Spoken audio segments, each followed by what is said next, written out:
Hello and welcome to my YouTube channel Be Logical. आज हम पढ़ने वाले अबाउट पॉलिनोमियल्स। पॉलिनोमियल्स में हमने अब तक पढ़ा है linear, quadratic and cubic polynomials.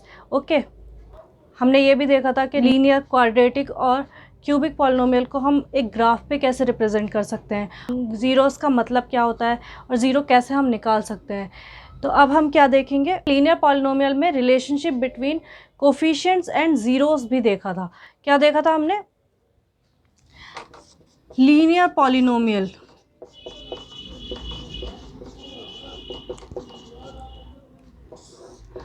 Linear polynomial की एक जनरल फॉर्म होती है। वो फॉर्म क्या होती है? लीनियर पॉलिनोमियल किस टाइप का होता है? ax प्लस बी, इस टाइप का एक लीनियर पॉलिनोमियल हो सकता है। ठीक है, नाउ अगर हमसे कहा जाए कि इसका ज़ीरो क्या होगा, ठीक है, तो हम इस पॉलिनोमियल को देखते हुए विदाउट एनी कैलकुलेशंस, कुछ भी सोचे बगैर हम सीधे इसका ज़ीरो लिख सकते हैं। वो हमने पिछली वीडियो में पढ़ा था। अब ज़ीरो कैसे निकालते हैं? हम किसी भी पॉलिनोमियल को पहले तो इक्वेट करते हैं ज़ीरो से। ठीक है, this is equal to zero. अब इसका जो भी सॉल्यूशन आएगा, मतलब x का जो भी सॉल्यूशन आया उसे क्या कहेंगे आप? Zero of this polynomial. Okay, तो हमारे पास यहाँ पर क्या आता था? सीधे सीधे minus of constant term divided by coefficient of x। ठीक है, यहाँ पर कांस्टेंट टर्म हमारे पास है b, minus of b divided by a। Okay, where a is not equal to zero. a कभी ज़ीरो नहीं होना चाहिए। इसके दो वजह हैं। पहले तो आप यहीं देख लीजिए, अगर आपने a को ज़ीरो कर दिया तो b इक्वल्स टू ज़ीरो तो कुछ बना नहीं। ठीक है, कोई कांस्टेंट b है that is equal to zero, तो हमारे पास कोई पॉलिनोमियल नहीं आया। ठीक है, यहाँ पर कोई वेरिएबल ही नहीं बचा, क्योंकि पॉलिनोमियल किसी वेरिएबल में होता है ना, एक्स वेरिएबल में है जैसे ये पॉलिनोमियल, तो ये कांस्टेंट टर्म बच जाएगी। ओके, तो पहली बात तो ये हो गई। दूसरी बात, हम यहाँ पर जब आएंगे तो यहाँ पर हमारे पास क्या है? ए। ठीक है, ए से हम डिवाइड कर रहे हैं यहाँ पर। ठीक है, हमने हमेशा पढ़ा है कि ज़ीरो से हम डिवाइड नहीं कर सकते। ओके, तो ज़ीरो हमारे पास डिवीजन में कभी नहीं होना चाहिए। ओके, तो इस वजह से भी हम ए को पहले ही अज्यूम करेंगे this is not equal to zero. ये तो हो गया लीनियर पॉलिनोमियल। ठीक है, लीनियर पॉलिनोमियल का हमने क्या देखा यहाँ पर? Relationship between zero, this is zero, zero of ax plus B. इस पॉलिनोमियल का ज़ीरो जो है वो k है। इस पॉलिनोमियल के ज़ीरो में और कांस्टेंट और कोफिशिएंट टर्म में रिलेशन हमने देख लिया। ठीक है, लेकिन ये तो बहुत आसान था, हम ऐसे भी निकाल सकते थे। ठीक है, इससे हमें कोई फ़ायदा नहीं हुआ ज़्यादा कुछ। लेकिन अगर हमारे पास कोई ऐसा फॉर्मूला आ जाए जिसमें हम सिर्फ लीनियर ही नहीं बल्कि क्वाड्रेटिक और क्यूबिक पॉलिनोमियल्स के भी ज़ीरोज़ और कोफिशिएंट एंड कांस्टेंट टर्म्स में रिलेशन निकाल सके, तो हमारे पास कुछ फ़ायदा हो सकता है। ठीक है, क्योंकि इसमें तो हमें वैसे ही माइनस बी डिवाइड बाय ए आ गया।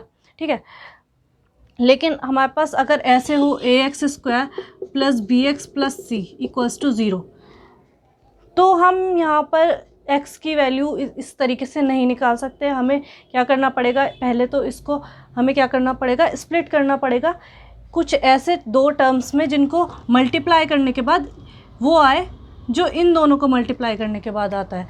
वो फॉर क्वाड्रेटिक पॉलिनोमियल्स हम देखेंगे zeros and coefficient of x square and x and constant term, इनमें क्या रिलेशनशिप है। ठीक है, नाउ पहले तो हम देखेंगे एक क्वाड्रेटिक पॉलिनोमियल दिखता कैसे है। मतलब पहले हम इसकी एक जनरल फॉर्म ले लेंगे। ठीक है, जनरल फॉर्म क्या होती है क्वाड्रेटिक पॉलिनोमियल की? A x square plus B x plus c. Okay, this is a general form for a quadratic polynomial where a can never be equal to zero. अगर a equals to zero हुआ तो हमारे पास क्या हो जाएगा?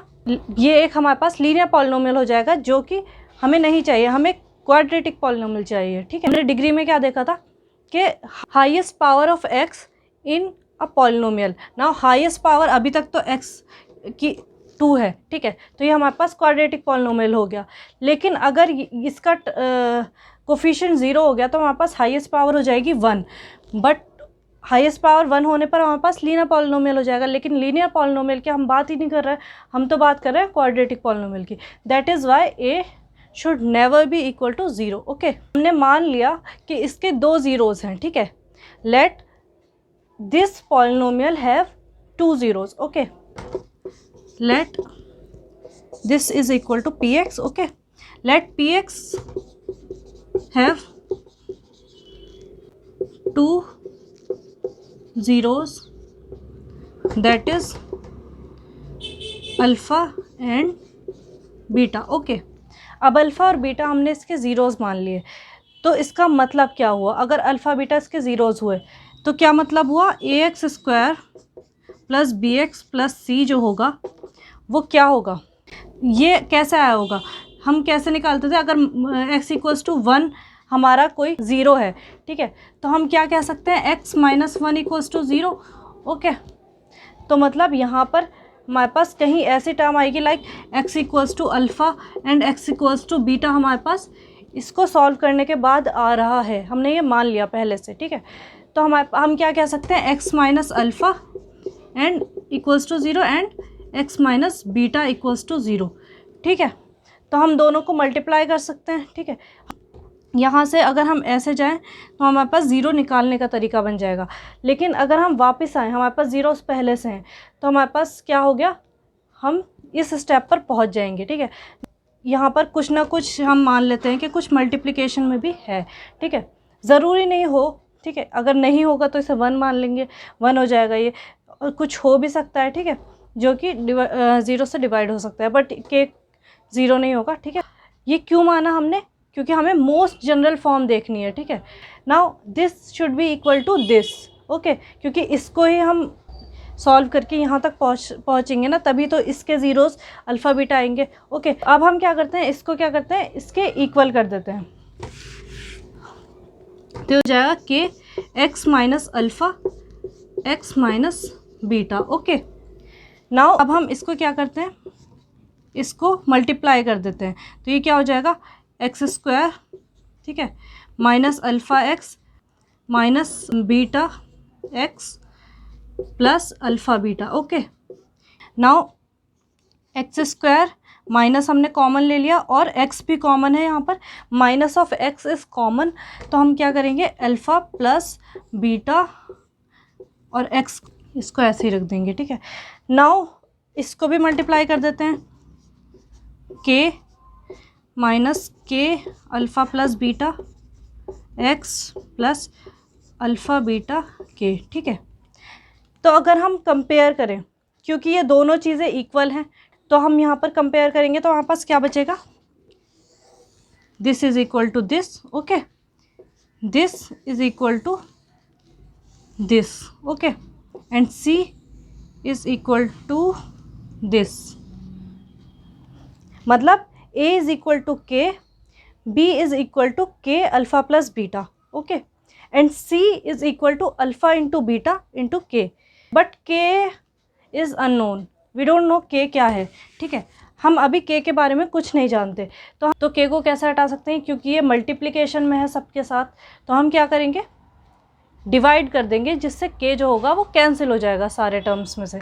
Now हम एक एक करके डिवाइड करते हैं, पहले a बाय b करते हैं, a बाय b करेंगे तो हो जाएगा 1 upon minus alpha plus beta, और we can say alpha plus beta equals to minus of b by a। मैंने क्या किया? अल्फ़ा प्लस बीटा इधर लेकर चली गई और b इधर आ गया और a नीचे आ गया, माइनस वहीं रहा, तो हमारे पास ये आ गया, ठीक है। पहला रिलेशन, मतलब जो भी हमारे पास 2 ज़ीरोज़ होंगे, ठीक है, उन दोनों का सम किसके इक्वल होगा?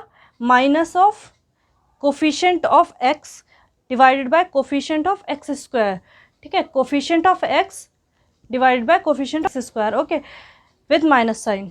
तो ये हमारे पास क्या आ गया? एक रिलेशन आ गया। तो इसको इससे डिवाइड करेंगे हम, तो क्या रख लेते हैं? c divide by a equals to alpha into beta into k divided by k, alpha into beta. तो हमारे पास क्या आ गया इससे? Alpha into beta equal c divided by a। बस 2 रिलेशंस आ गए, अल्फ़ा इंटू बीटा मतलब product of zeros is equal to constant term divided by coefficient of x square, and sum of zeros is equal to minus of coefficient of x divided by coefficient of x square. Okay, तो हमारे पास क्या आ गया, relation between zeros and coefficient and constant terms. Okay, now for cubic polynomial हम निकाल सकते हैं, लेकिन उसमें बहुत ज़्यादा टाइम लगेगा, कैलकुलेशंस लगेंगी, तो आपको इतना कुछ करने की ज़रूरत नहीं है, आप ऐसे ही याद कर सकते हैं. ठीक है, क्यूबिक पॉलिनोमियल्स के लिए अगर हमारे पास एक पॉलिनोमियल है cubic ax³ + bx² + cx + d, where a is not equal to 0 and b, c, d can be any number and alpha, beta, gamma are zeros of a³ + b² + cx + d. तो हमारे पास relation क्या होता है, सम of zeros क्या होगा, minus of b by a, that is minus of coefficient of x² divide by coefficient of x³. Okay, and alpha beta plus beta gamma plus gamma alpha equal to c by a, that is coefficient of x divided by coefficient of x³. Okay, and product of all three alpha beta gamma equals to minus of d divide by a, that is minus of constant term divide by coefficient of x³. Okay, thank you for watching my video and subscribe to my YouTube channel Be Logical.